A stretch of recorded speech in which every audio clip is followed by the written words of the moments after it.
এবার কোটা আন্দোলনকে ঘিরে 31শে জুলাই রোজ মঙ্গলবার 2024 41টি জাতীয় ইউনিভার্সিটি মহাসমাবেশের ডাক দিয়েছেন। বৈষম্যহীন কোটা আন্দোলনের 6 সমন্বয়ককে ডিবি কার্যালয়ে নিয়ে যাওয়ায় ফুঁসে উঠেছে ছাত্র জনতা। মুক্তির ব্যাপারে 24 ঘন্টার আলটিমেটাম। আজ সারা বাংলাদেশে লাল কাপড়ে চোখ মুখ বেঁধে প্রতিবাদে নামতে দেখা গেছে বাংলাদেশের সকল কোটা বিরোধী ছাত্র জনতাকে। এদিকে বাংলাদেশ জামাত ইসলামকে নিষিদ্ধ করার ব্যাপারে সময় বেঁধে দিয়েছেন বুধবার পর্যন্ত। সবকিছু নিয়েই বিস্তারিত আলোচনায় থাকছে। চলুন জেনে আসি, বাংলাদেশে কোটা আন্দোলনে নিহতের সংখ্যা প্রায় 264 ছাড়িয়েছে। সরকারি হিসেবে এমনটি জানানো হয়েছে, তবে বেসরকারিভাবে নিহতের সংখ্যা কত এটি নিয়ে বেশ তর্ক বা বিতর্কের মধ্যে রয়েছে। এর মধ্যে কোটা আন্দোলনে শহীদের হত্যার বিচার নিয়েও ব্যাপক প্রতিবাদ প্রতিরোধ গড়ে উঠেছে সকল মহল হতে।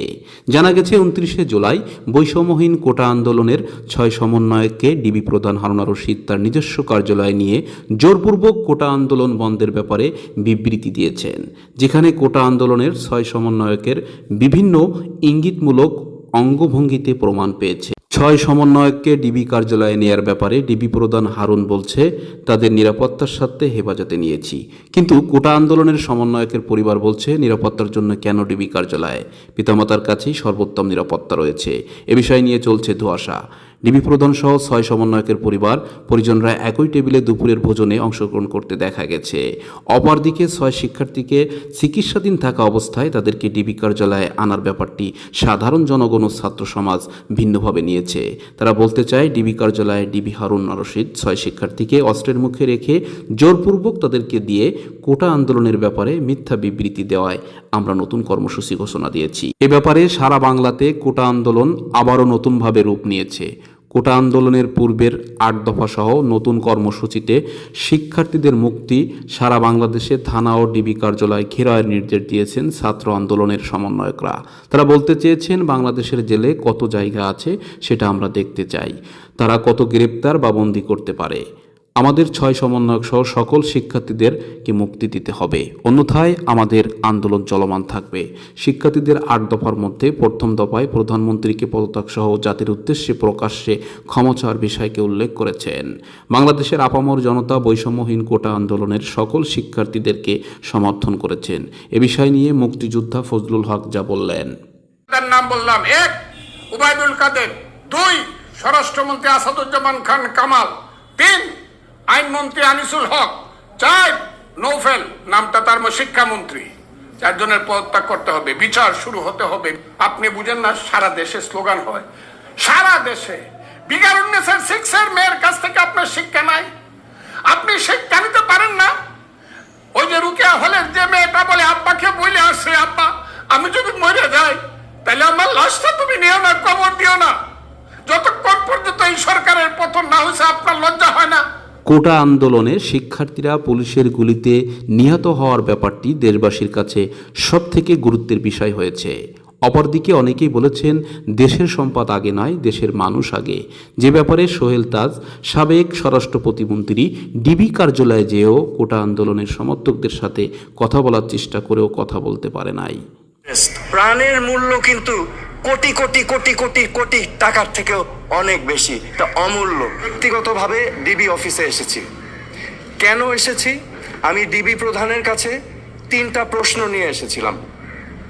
আমার প্রথম প্রশ্ন ছিল যে এই 6 জন সমন্বয়কারীকে গ্রেফতার করা হয়েছে নাকি সেফ কাস্টাডিতে নেওয়া হয়েছে।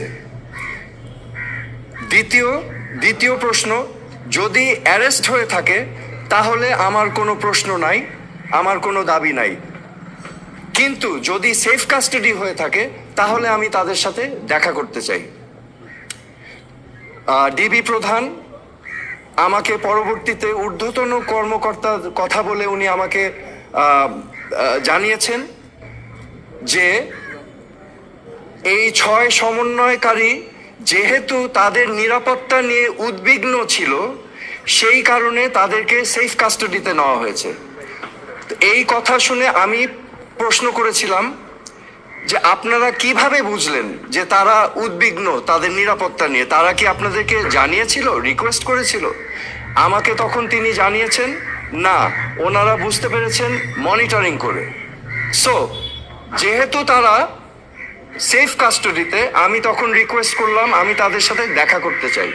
তো প্রতি উত্তরে আমাকে জানানো হয়েছে যে দেখা করতে চাইলে ঊর্ধ্বতন কর্তৃপক্ষের পারমিশন নিয়ে আমার দেখা করতে হবে তাদের সাথে। আমার তৃতীয় প্রশ্ন ছিল তাদেরকে কখন সেফ কাস্টাডি থেকে মুক্তি দেওয়া হবে। এই প্রশ্নের জবাবে তিনি বলেছেন যে ঊর্ধ্বতন কর্তৃপক্ষ যখন ওনাকে নির্দেশনা দিবেন তখনই ওনাদেরকে ছেড়ে দেওয়া হবে।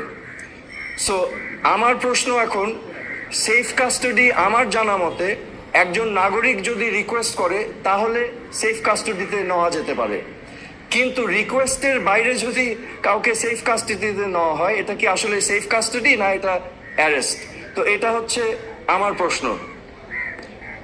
এখানে আমি আপনাদের সম্মুখে স্পষ্ট হয়েছে সেগুলো তো জনগণের সম্পদ, ট্যাক্স দিয়েই করা হয়েছে, এগুলো জনগণের সম্পদ, এগুলো হয়তো ভবিষ্যতে আমরাই আবার গড়ে নিব, কিন্তু একটি প্রাণ যেটা আমরা হারিয়েছি, একটি প্রাণও কি আমরা ফেরত পাবো? এই প্রাণ কি ফিরে আসবে? আমাদের মনে রাখতে হবে মুখ্য জিনিসটা কি, প্রাণের মূল্য কিন্তু কোটি কোটি কোটি কোটি কোটি টাকার থেকেও অনেক বেশি, তা অমূল্য। তো আমার আজকে আপনাদের সামনে আমি স্পষ্টভাবে বলতে চাই আইন শৃঙ্খলা রক্ষাকারী বাহিনীদের, আমাদের সেনাবাহিনীদের, যে আমাদের ছাত্রছাত্রী ভাই বোনদের বুকে যেন আর একটা গুলি না যায়। আপনারা বিরত থাকুন, এটা ঠিক না, দিস ইজ নট রাইট। হঠাৎ করে কোটা আন্দোলনে শিক্ষার্থীদের পাশে থাকা সোহেল তাজের বিষয়টি সাধারণ জনগণ সহ রাজনৈতিক অঙ্গন থেকে বিভিন্ন প্রশ্ন উঠেছে।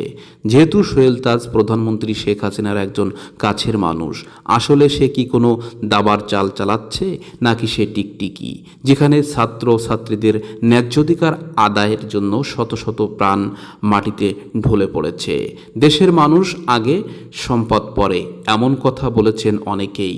অন্যদিকে প্রধানমন্ত্রী শেখ হাসিনা নিহতের পরিবারকে আর্থিক সহযোগিতা সহ পরিবারের সদস্যদের বুকে টেনে নিয়েছেন। কোটা আন্দোলনে আহত সকল চিকিৎসাধীন শিক্ষার্থীদেরকে দেখতে যাওয়া এবং স্বজন হারানোর ব্যথায় ব্যথিত হয়েছে বটে, দুঃখ বেদনায় নিজে আকলিত হয়েছে, কিন্তু সাধারণ জনগণ এই বিষয়টিকে সম্পূর্ণভাবে ভিন্ন চোখে দেখছে।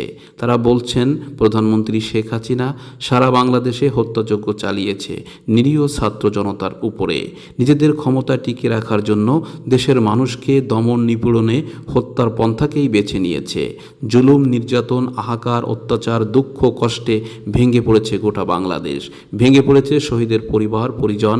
কি নির্মম, কি পরিহাস, কি দুর্বিসহায় স্বাধীন বাংলাদেশের স্বাধীন পতাকার তলে অধিকার চাইতে গেলে জীবন দিতে হয় বুলেটে। কোটা আন্দোলন নতুন করে রূপ নেওয়ায় বাংলাদেশের জাতীয় ইউনিভার্সিটির সকল শিক্ষকবৃন্দ রাজপথে নেমে এসেছে এবং কোটা বিরোধী ছাত্র আন্দোলনকে সমর্থন জানিয়ে প্রকৃত গার্জিয়ানের পরিচয় দিয়েছেন শিক্ষক সমাজ। এমনটি বলছেন সাধারণ জনগণ। তারা বলতে চেয়েছেন পিতামাতার জন্মের পরেই একজন ছাত্রছাত্রীকে প্রকৃত শিক্ষায় গুণান্বিত করে থাকেন শিক্ষকরা। আজ তাদের উপর নির্বিচারে গুলি, গুম, জেল, হত্যা, এটি মানবাধিকার লঙ্ঘন, যা আমরা কোনোভাবেই মেনে নিতে পারছি না। সরকার তার গদি টিকে রাখার জন্য ছাত্র জনতার উপরে গুলি চালাতে দ্বিধাবোধ করে নাই।